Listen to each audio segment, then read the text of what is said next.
Good morning, students. Today I will teach you the next unit, third unit of MSc Data Science, fourth semester, predicting human behavior and privacy issues. आज नया topic करेंगे। वैसे तो daily नया topic करते हैं, but आज है नई unit. So understanding and predicting human behaviour for social communities. यहाँ पे हम प्रिडिक्ट जो ह्यूमन का बिहेवियर है ना, उसको प्रिडिक्ट करेंगे, उसको अंडरस्टैंड करेंगे ताकि वो सोशल कम्युनिटीज में हेल्पफुल होए।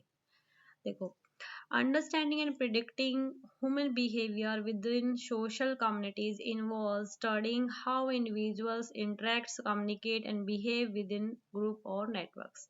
मतलब ह्यूमन का बिहेवियर समझने के बाद जो हमें अंडरस्टैंडिंग होती है उनकी इंटरेक्शन से, उनके कम्युनिकेशन से, उनके बिहेवियर से, ग्रुप में उनके नेटवर्क से, उनको अंडरस्टैंड करना, उनको प्रिडिक्ट करना, उनको एनालाइज हम यहाँ पे करेंगे ताकि हम उनसे भी काफ़ी एप्लीकेशंस एप्लीकेबल हो सकता है, कुछ बहुत सारी एडवांटेजेस मिलेंगी। तो वो चीज़ें हम यहाँ पे करेंगे। ये क्या कंटेन करता है? Various aspects of human psychology. देखो, ह्यूमन साइकोलॉजी क्या कहती है? अगर मैं आपको अभी ऐसे कहूँ कि कोई भी आप फ्लावर सोचो, अपने माइंड में अपने फ्लावर, कुछ भी एक फ्लावर के बारे में सोचो, तो मोस्टली जो होगा ना वो रोज को करेगा। मैं कलर बोलूँ कि कोई भी कोई भी कलर आप चूज करो तो मोस्टली रेड मिलेंगे। मैं कहूँ कोई भी नंबर चूज करो तो 1 to 10 के बीच में मिलेंगे।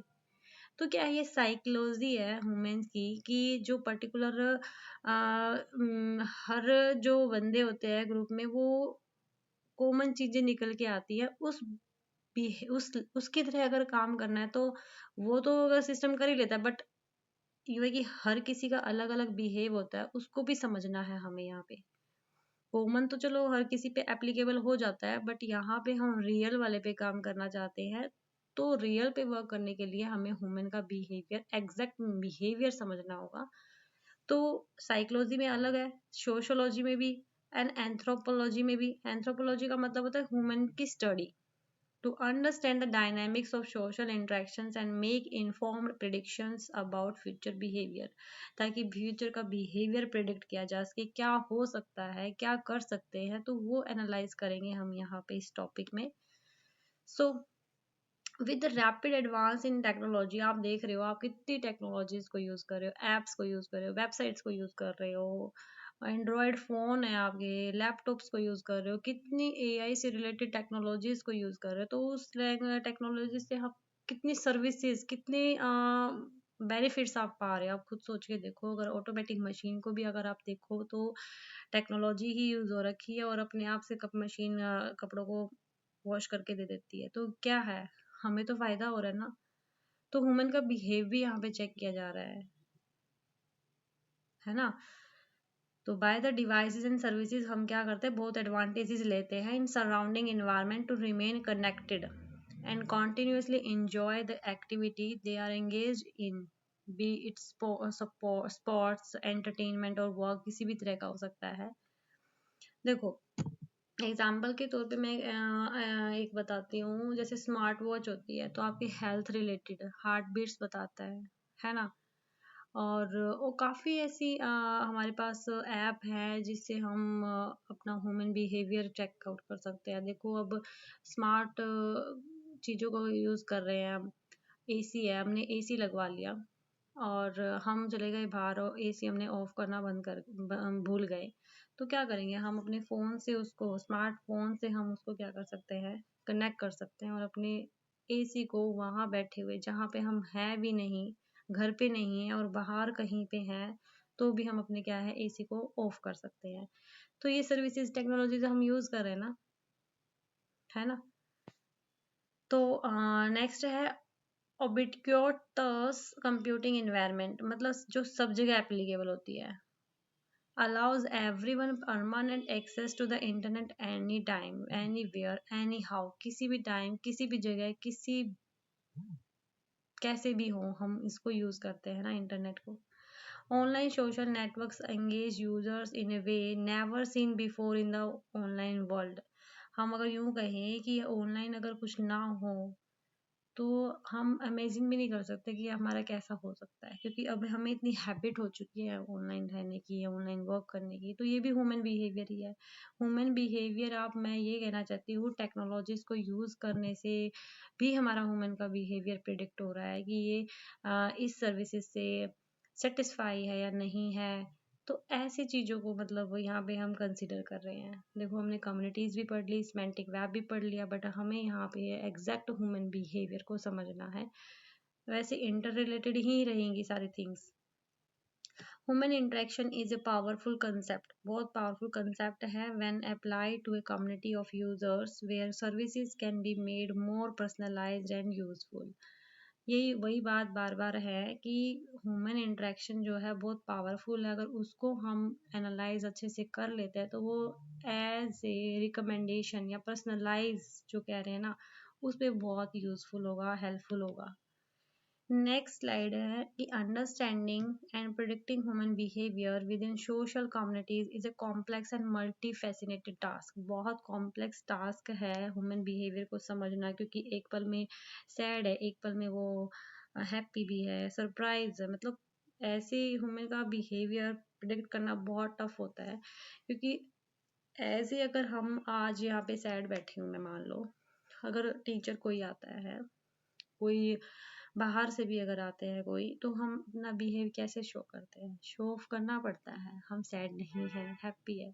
तो ये जो कॉम्प्लेक्सिटी है ना, वो यहाँ पे बता रहे हैं कि ह्यूमन का बिहेवियर जो होता है बहुत कॉम्प्लेक्स है, that draws upon insights from various disciplines such as psychology, sociology, anthropology and data science। हर चीज से अलग अलग ह्यूमन का बिहेव है। साइकोलॉजिकल वे से अलग देखा जाएगा, सोशोलॉजी से अलग देखा जाएगा। मीन्स आप समझ सकते हो कि कॉमन बिहेवियर है। इंटरेक्शन, जब हम एक दूसरे से इंटरेक्ट होते हैं, बातें करते हैं, तब अलग बिहेव हो जाता है ना, वो चीजें हैं।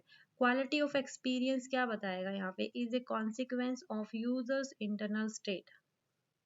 मतलब उसकी मतलब हम खुद की, हमारी क्या स्टेट है फिलहाल, हमारी एक्सपेक्टेशंस क्या है, हमारी ज़रूरत क्या है, मोटिवेशन क्या है, हमारा मूड क्या है, ये सब डिपेंड करेगा। किसी भी चीज़ की अगर हम क्वालिटी अगर चेक करना चाहते हैं तो हमारा मूड भी तो होना चाहिए ना। हमारे खुद का एक स्टेट है, इंटरनल स्टेट डिपेक्ट इफेक्ट करता है। सेकंड है characteristics of the design system, जो भी हमने प्रोडक्ट बनाया है या जो भी कुछ जिसको हम क्वालिटी बेस पे हम चेक कर रहे हैं, उसकी करेक्टरिस्टिक्स क्या है, उसके फीचर्स क्या हैं, यूजेबिलिटी है यानी फंक्शनैलिटी क्या है, रिलेवेंस क्या है, ये चेक करते हैं। एंड लास्ट में हम कॉन्टेक्स्ट चेक करते हैं, मतलब उसका इन्वायरमेंट, मतलब वो उस इन्वायरमेंट के अकॉर्डिंग है भी या नहीं। अब आप सोचो, अगर अब सर्दी है और हम गर्मियों के कपड़ों की बात करें तो क्वालिटी क्या रहेगी, बैड रहेगी, है ना। तो वो चीज़ें यहाँ पे हम कंसिडर करें, इन्वायरमेंट के अकॉर्डिंग भी होना चाहिए। अगर मान लो एक टाइम पे जो ये टमाटोज है बहुत ज़्यादा क्या हो जाते हैं, बहुत महंगे हो जाते हैं ना। अगर उस टाइम पे हम सॉस को अगर लेके आए, अच्छी क्वालिटी का लेके आए, तो उसकी क्वालिटी कितनी बेटर हो सकती है, क्योंकि मूड देखो, क्योंकि वो उस टाइम पे जो पर्सन्स होते हैं ना, वो उस टमाटोज को खरीदना नहीं चाहते, कितने महंगे होते हैं। सॉस को खरीद लेंगे और मूड हो गया उनका करने का, प्रोडक्ट भी हो गया, फीचर्स अच्छे मिलेंगे इसके, इन्वायरमेंट आपको दिख ही रहा है कि महंगे हैं और हम इसको एज ए पर्टिकुलर उसको बाय कर सकते हैं। तो ये क्वालिटी ऑफ एक्सपीरियंस यहाँ पे मैटर करती है। इस डिपेंड पे सारा का सारा क्या होता है, ह्यूमन का बिहेवियर हम प्रिडिक्ट कर सकते हैं। ये कुछ अप्रोचेज है of understanding and predicting human behaviour social communities का। देखो, फर्स्ट है डेटा कलेक्शन एंड एनालाइज। कैसे है, अगर हम डेटा कलेक्ट करते हैं, उसको एनालाइज करते हैं, तो वो ह्यूमन बिहेवियर को प्रिडिक्ट करने में हेल्प करेगा या नहीं करेगा, आप बताओ पहले। नहीं करेगा, करेगा, है ना। तो करेगा, कैसे करेगा वो, gathering data from social media platform, survey करेंगे हम, इंटरव्यूज लेंगे, ऑब्जर्वेशंस करेंगे। तो इनसे क्या होगा, analysing this data can provide insight into patterns of behaviour, interactions and preferences with in the community. सबका क्या बिहेव चेक हो जाता है, पता चल जाता है उसकी इंटरेक्शन से कि ये डेटा एज ए इस रिलेटेड है भी या नहीं है तो यूजफुल है या नहीं है। आप मार्केटिंग का ले सकते हो, शेयर मार्केट का अगर डेटा हम पीछे का देखें कि एज पर्टिकुलर कोई कंपनी हम चेकआउट करना चाहते हैं कि ये कंपनी के शेयर लेना हमारे लिए बढ़िया होगा या नहीं होगा, तो आप क्या करोगे, उसका डेटा चेक करोगे, उसके पैक का डेटा चेक करोगे, 2003 का देखोगे, 1900 का देखोगे, 1900 मतलब पीछे का देख के आप एनालाइज करोगे ना। तो डेटा तो बहुत ज़रूरी है बेटा। ठीक है, तो डेटा को लेंगे तब उसको एनालाइज करेंगे, तो हमारे लिए क्या हो जाएगा, ह्यूमन बिहेवियर भी चेकआउट होता है इसी से, क्योंकि है ही, अप्रोचेस तो यूज होंगी ना। ह्यूमन का बिहेवियर भी अगर हमें चेक करना है तो डेटा को तो लेना पड़ेगा ना, है ना।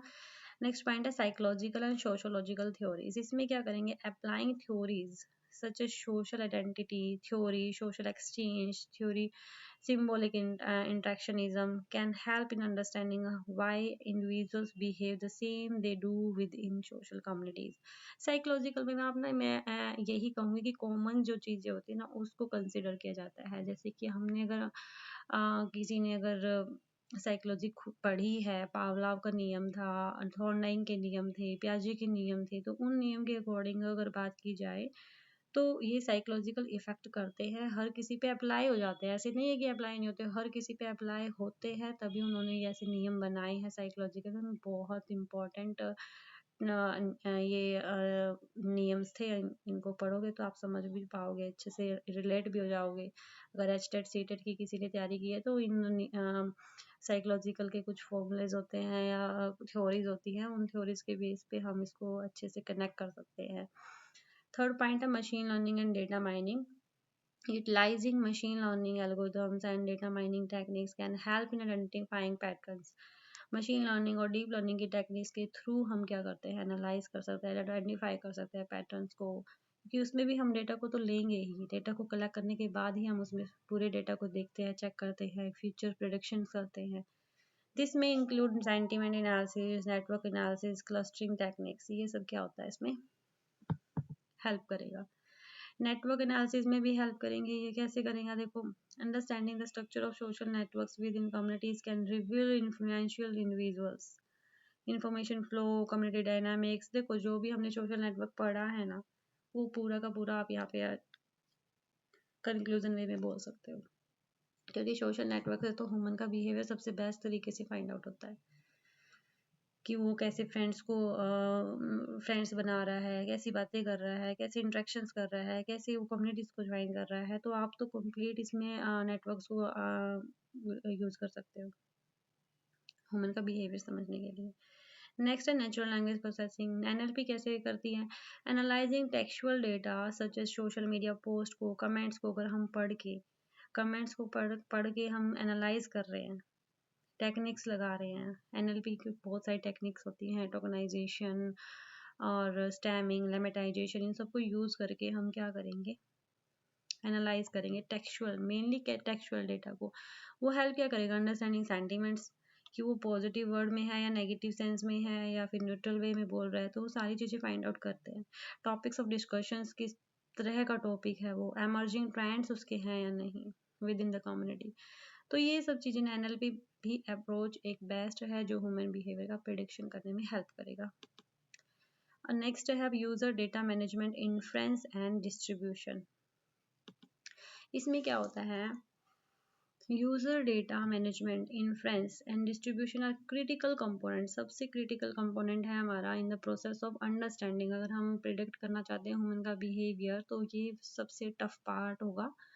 For user flexibility and personalization requires user profile management system which include limited information। देखो इस एग्जैक्ट मीनिंग क्या है इस लाइन का, आप कोई भी ऐप को अगर इंस्टॉल करते हो अपने सिस्टम में, अपने फ़ोन में, तब क्या होता है, कुछ इन्फॉर्मेशन वो लेते हैं, आपका नेम, एड्रेस भी होता है उसमें, फ़ोन नंबर, ईमेल और लोकेशन भी होती है कि आप कहाँ से हो। कुछ इन्फॉर्मेशन होती है, लिमिटेड इन्फॉर्मेशन लगती है हमें, वो कलेक्ट करते हैं उस इंफॉर्मेशन को।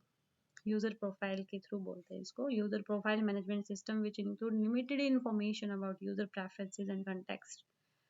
एक पार्ट हो गया, उन्होंने इंफॉर्मेशन हमसे ले ली, है ना, चला गया उनके पास डेटा, उनको मैनेज करेंगे। नेक्स्ट क्या होगा, in order to apply user information across range of services and devices. फिर क्या होगा, उस बेस पे, उस इंफॉर्मेशन के बेस पे वो सर्विसेज प्रोवाइड करते हैं कुछ डिवाइसेस में। And there is a need for standardization of user related data and an architecture that enables their interoperability. तो वो क्या करते हैं, उस इंफॉर्मेशन को यूज करते हैं ताकि वो सर्विसेज को यूज कर सके. These efforts may have taken by European Telecommunication Standard Institute ETSI. है एक इंस्टीट्यूट है, वो इनको मैनेज करता है, इनके एफर्ट्स को. जो ये वर्क मैंने भी बताया ना कि सारा का सारा जो डेटा तुम ऐप को कोई भी इंस्टॉल करते हो तो वो तुम्हारा डेटा कहीं ना कहीं जाता है, ये कौन हैंडल करता है? ETSI, third generation partnership project and open mobile alliance, ये सब इनको मैनेज करते हैं.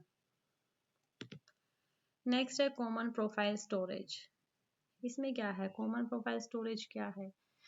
ये एक तो ना 3GPP, यहाँ पे बताया था 3GPP क्या है. सॉरी, एक सेकेंड. हाँ, ओपन मोबाइल अलायंस और है हमारा third generation partnership project. Third generation partnership project, ये इन्होंने क्या डिफाइन किया हुआ है? कॉमन प्रोफाइल स्टोरेज को डिफाइन किया है. इसमें क्या है, कोई भी अगर ऐप अगर आप कुछ भी इंस्टॉल करते हो, एवरी ऐप और सर्विस स्टोर योर इंफॉर्मेशन, हमारी इंफॉर्मेशन स्टोर होती है separately. This would lead to duplicate data, inconsistency and confusion. क्या करता है ये? इस डुप्लीकेशन डेटा को, इनकंसिस्टेंसी को हैंडल करता है कौन? Common profile storage. सोल्व कैसे करता है वो? Storing user data in one centre location. जो भी जितनी भी ऐप पे आप अपना डेटा फिक्स करते हो ना, वो एक कॉमन एरिया में जाता है और उस कॉमन एरिया में ये क्या करता है? स्टोर करता है. कौन? Common profile storage. फिर क्या होता है? Ensuring all services can access the same updated data. जो भी अगर तुम अपडेट भी करते हो मान लो, तो वो अपडेटेड डेटा भी वहाँ पे जाके दोबारा से इंश्योर करता है, इस सर्विसेज प्रोवाइड करता है कि जो भी आपने इसमें चेंजेस किए हैं वो वहाँ पे भी चेंज हो जाए. Avoiding data duplication and mismatches. क्या करेंगे? ये अवॉइड करेगा. जो भी आपने अगर डेटा हर जगह पे डाला है, इस ऐप पे भी वही डाटा है, दूसरी ऐप पे भी वही है, तीसरी ऐप पे भी वही है, तो वो क्या कर रहा है? डुप्लीकेशन डेटा को मिक्स करके एक बना देता है. जो भी मिसमैच है उसको भी हैंडल करता है. तो ओवरऑल काम जो होता है ना, ये मैनेज करने का काम किसका है? कॉमन प्रोफाइल स्टोरेज का है. Logically centralised data storage can be mapped और physically distributed configuration and should allow data to be accessed in standard format में हमें डेटा मिल जाता है. Data storage can be grouped into 3 main classes है: syntactic, semantic and modeling approaches which enable interoperability of user profile data management for a future internet. हर तरीके से data को देखा जाता है. देखो सिंटैक्टिक में तो आप ये बोल सकते हो उसके सिंटैक्स जो हम लिखेंगे वो सिंटैक्स अच्छे होने चाहिए. सिमेंटिक मतलब उसका मीनिंग अच्छा, मीनिंग भी निकलना चाहिए. ऐसे नहीं कि मीनिंग ना हो. आप एग्जाम्पल के तौर पे ऐसे समझो, फोन नंबर है और यूजर आईडी है. कहीं बहुत जगह पे क्या होता है, जहाँ पे फोन नंबर होता है तो वही फोन नंबर भी डालते हैं और ईमेल आईडी भी डालते हैं. यूजर आईडी में भी ऐसे फोन नंबर भी डालते हैं तो यूजर आईडी भी डालते हैं, बट मीनिंग तो दोनों का सेम नहीं है ना. यूजर आईडी और प्लस फोन नंबर का मीनिंग अलग है, बट यहाँ पे काम दोनों का सेम है. तो सिमेंटिक को समझना है. सिमेंटिक क्या करेगा? इस चीज को समझेगा कि ये दोनों सेम है. ठीक है.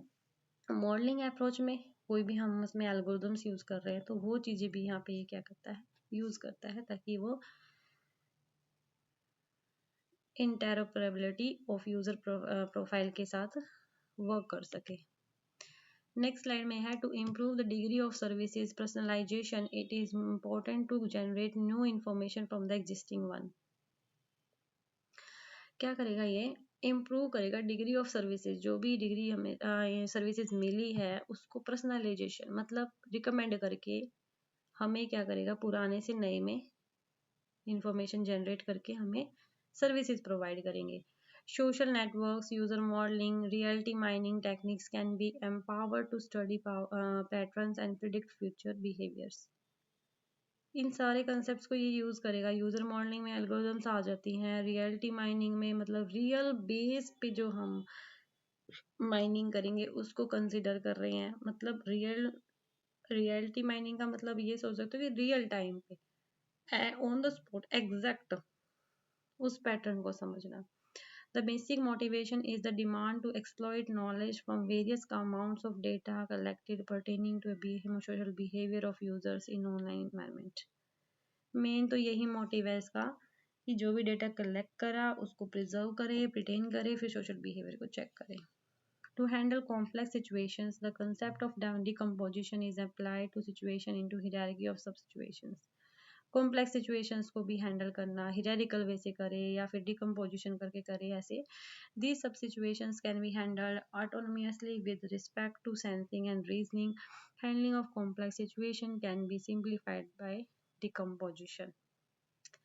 कुछ रीजनिंग बेस पे करे, कुछ सेंसिंग बेस पे करे. हम भी तो कुछ ना कुछ अगर एनालाइज करते हैं ना, थोड़ा सा क्लू मिलने से भी हम अपने सेंस को, अपने रीजनिंग को चेंज करते हैं. तो वो चीज़ें इस चीज़ से हमको बता रहे हैं कि करना है. अनदर पर्सपेक्टिव जो है वो है लेयर रीजनिंग.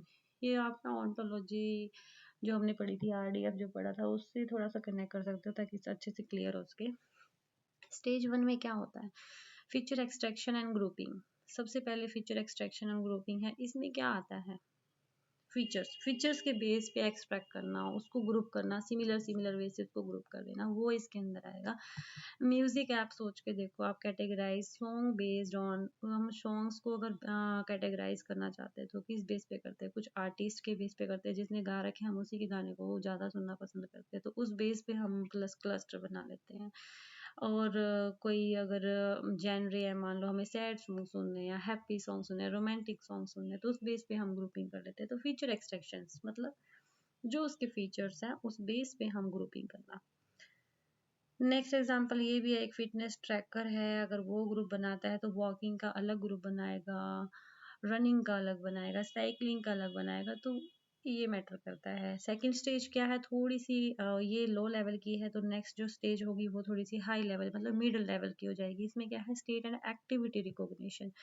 मीन्स जो हम एक्टिविटी कर रहे हैं उस बेस पे कुछ इन्फ्लुएंसेस निकालना. A smart watch detects if a person is sitting, walking and sleeping. तो स्मार्ट वॉच क्या करता है? डिटेक्ट कर लेता है. आप एक बार एग्जाम्पल और बताती हूँ. जैसे आप मान लो अन अकेडमी को यूज़ करते हो, कोई भी ऐप को यूज़ करते हो, टेक्स्ट बुक को भी अगर आप यूज़ करते हो, आपने खोला नहीं और 2 घंटे या 3 घंटे के बाद आपके पास कॉल आ जाती है. तो उन्होंने क्या किया? हमारी एक्टिविटी को रिकॉग्नाइज किया कि इन्होंने अभी हमारी ऐप ओपन की है, ये कुछ लेना भी चाह सकते हैं. मतलब उन्होंने प्रिडिक्ट कर लिया कि कुछ लेना भी हो सकता है, क्या पता उनको मिला ना हो. डिस्काउंट बेस पे हम कुछ उनको प्रेफरेंस दे सकते हैं कि ये आप ले लो, ये हम खरीद, ये कोर्स ले लो. ये चीज़ें चलती रहती है एक्टिविटी रिकॉग्निशन में. जैसे shopping app identifies whether user is browsing और रेडी टू बाय.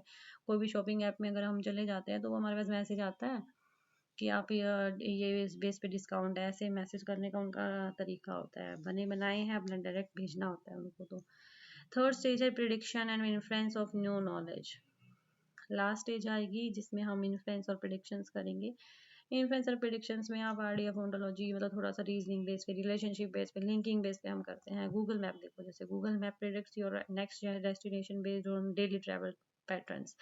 डेली अगर आप एक ही रास्ते से जा रहे हो या फिर मतलब एक ही जगह जा रहे हो, दूसरे दूसरे रास्ते से जा रहे हो, तो वो प्रिडिक्ट कर लेता है. उसको बताने की जरूरत नहीं है कि वो एग्जैक्ट लोकेशन आपको यूं बता देगा इस रास्ते से जाना है.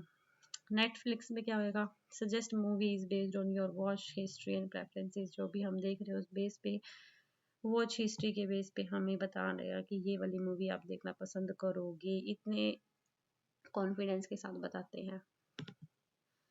नेक्स्ट स्लाइड है research in social network. Usually focus, उसका फोकस किस पे होता है? Quantifying qualifying the relationship between peers. ये आप ये सोच सकते हो कि कुछ पर्सन्स ऐसे होते हैं बहुत दोस्त बनाना पसंद करते हैं, कुछ दोस्त ऐसे होते हैं कि सिर्फ क्वालिटी वाइज फ्रेंड्स बनाते हैं. तो वो यहाँ पे आप कनेक्ट कर सकते हो. एल्गोरिथम्स में क्या है? Such centrality and prestige can be use to calculate the proximity, influence और importance of a node in network. Means जिसकी हाई सेंट्रलिटी है उस एल्गोरिथम्स को मतलब बता रहे हैं यहाँ पे. जैसे एलन मस्क की हाई सेंट्रलिटी बोल सकते हैं. मतलब कनेक्ट करना सीखो भाई. यहाँ पे सेम चीज़ें वही, मैं बार बार क्या ही बताऊँ. इन्फ्लुएंस वर्ड्स वही हैं, सेंट्रलिटी, ठीक है. क्लस्टरिंग एंड क्लासिफिकेशन में क्या है, can be applied to similarity computation respectively. यहाँ पे हम क्लस्टरिंग और क्लासिफिकेशन के बेस पे, सिमिलरिटी बेस पे कंप्यूटेशन करते हैं।